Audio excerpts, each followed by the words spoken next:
Morning, everybody. Here we are, July 7th, 1777, and we're going to do a little known battle, the only battle to be fought in the state of Vermont, what is now the state of Vermont. And just very briefly, Vermont didn't exist. New Hampshire says it was part of New Hampshire. New York said it was part of New York. Massachusetts came up. And so that section of land that we now know as the state of Vermont was in turmoil. But anyway, speaking of the state of Vermont, a big shout out to my friend Joseph Davino, living up there in Burlington with his mom, Tara. Marvelous young man, 11 years old, runs ultra marathons. Just a super, super young man. So anyway, the colonists are over here at Fort Ticonderoga on, they're there. We took it over and they're there, and it's a guy by the name of Sinclair. General Sinclair is there. He wakes up on the 5th of July, and the British, got to get the red, British have all kinds of cannons pointed at him. So Sinclair says, whoa, man, we got to get out of here. So he crosses the lake, goes this way. The British have a general by the name of Fraser. Fraser's up here, and he gets wind of St. Clair's leaving. St. Clair, his goal was to go to Castellon and then down to Fort Edward. And so he starts going this way. I got the wrong color pen here. I guess it really doesn't matter. So St. Clair's going this way. He gets here and he rests his men, and he has his rear guard is a guy by the name of Francis. So he tells this guy by the name of Warner, who's part of the Green Mountain Boys, and a guy by the name of Hale, to stay behind and wait for Francis to come, and then to proceed to Castellon down this way. So anyway, what happens is Fraser comes down this way, and he stops about here. He had gotten some reinforcements, the German Hessians, and a general by the name of Rasendale, and he stops about here, okay? And then the rear guard is protected right here. This is Hale and Warner, and Francis eventually makes it. Well, St. Clair told these guys, once Francis catches up, proceed down.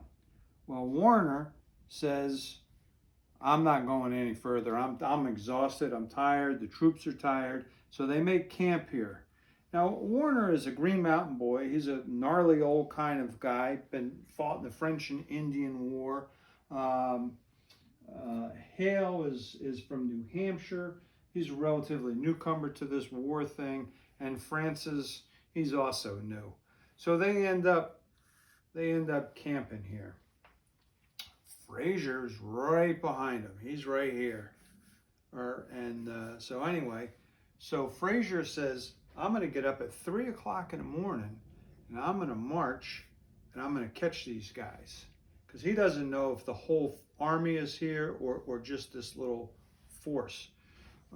There's about 1,000 troops on both sides. 1,000 for the British, 1,000 for the Americans. And so it's pretty equal. So anyway, it's tough going. It's night. The roads aren't very well. And so he ends up getting here at sunrise and surprises them.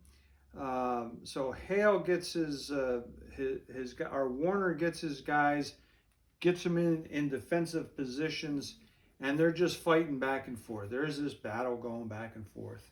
And so Francis says, I'm going to attack them on their left flank. Okay? And Warner says, wow, that's okay. I'm going to attack the British on their left flank. So it's like a big circle going backwards, Everybody's attacking the left flank. Problem is that this German guy, this Hessian over here, Rasendale, he finally shows up to the battle, and he sees what's happening, and he puts a stop to the Warner's movement to the left flank. And that's kind of like the end of the battle. They run back, they get up onto Monument Mountain, which is back here just a little bit more, and there's a good battle going back and forth, and there's a lot of shots fired, a lot of people being killed. Francis is killed, Warner is not. They end up retreating back down to Castellon. Now, they come down about this far, about halfway, and they get word that St. Clair has not gone to he was originally going to go into Skeetsboro, but the British had taken that, so St. Clair goes to Rutland instead. These guys turn and go to Rutland. Well, the British are exhausted. They've been marching day and night. They got up early. They're all exhausted. So they go back to Fort Ticonderoga.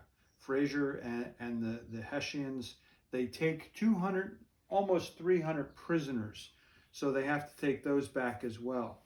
So the significance is that this is July 7th, 1777. You got to remember, in September, just 2 months away, is the Battle of Saratoga. And once again, Johnny Burgoyne, the head general for the British, is delayed. Benedict Arnold delayed him earlier, the year before. Now he's delayed again because he has this whole thing. Now he's got all these prisoners that he has to deal with.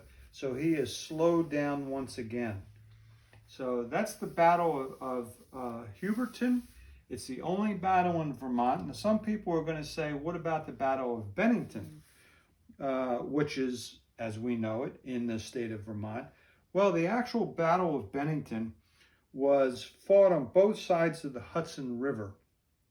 But the main battle was in New York, a place called Wallenpall, New York. And there was only a little skirmish over in Bennington. And so why it was called the Battle of Bennington, I have no idea, because the main battle was actually in New York.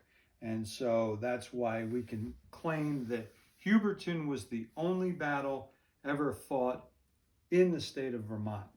So there you go. The Battle of Huberton, Vermont's only claim to fame.